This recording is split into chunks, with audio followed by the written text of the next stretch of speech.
Raghavendra Rao Veturi, SPB Jandhyala ఇలా ఎందరెందరి కెరియర్నో మలుపు తిప్పిన సినిమా. తెలుగు సినిమా బడ్జెట్ని, బాక్సాఫీస్ కలెక్షన్ని కొత్త శిఖరాలకు చేర్చిన సినిమా. ఒక్క మాటలో చెప్పాలంటే all time super hit cinema. అదే మన అడవి రాముడు. ఎన్టీఆర్, జయప్రద, జయసుధ నటించిన ఈ సినిమా విడుదలై 40 ఏళ్లు కావస్తోంది. ఈ నేపథ్యంలో చిత్ర షూటింగ్ విశేషాలను పంచుకున్నారు నటి జయప్రద. ఆ విశేషాలు ఆమె మాటల్లోనే. ఎన్టీఆర్ లాంటి స్టార్ హీరో సరసన నాకు దక్కిన తొలి అవకాశం, అతిపెద్ద అవకాశం అడవి రాముడు. టీనేజ్ వయసులోనే సినీ రంగానికి వచ్చిన నాకు నడక, నడత అన్నీ నేర్పిన స్కూళ్ళు ఈ పెద్దలు, వాళ్ళ సినిమాలే.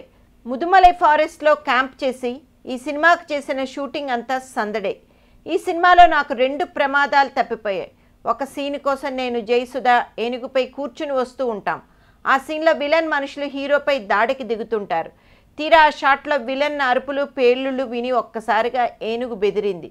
ముందుకెళ్లేదల్లా చటుకుని టర్న్ తీసుకునేసరికి ఏనుగు మీద ఉన్న మేమిద్దరం గుమ్మడికాయల్లా దొర్లిపడ్డాం. ఇద్దరం స్పృహ తప్పి పడిపోయాం.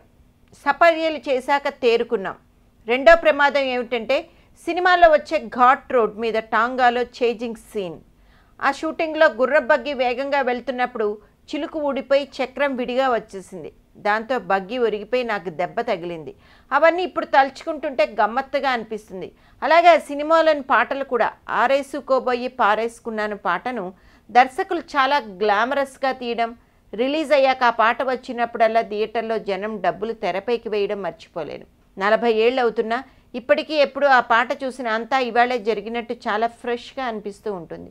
పైగా అప్పట్లో నేను హిందీ సినిమా రంగానికి వెళ్ళాక ఎప్పుడు నేను తెలుగు నాటకు వచ్చి ఏ కార్యక్రమంలో పాల్గొన్నా ముందుగా ఆరేసుకోబోయి పాట వేసేశారు. ఒక రకంగా మాస్ పాట నాకు పెద్ద ఐడెంటిఫికేషన్ అన్నమాట అన్నారు జయప్రద.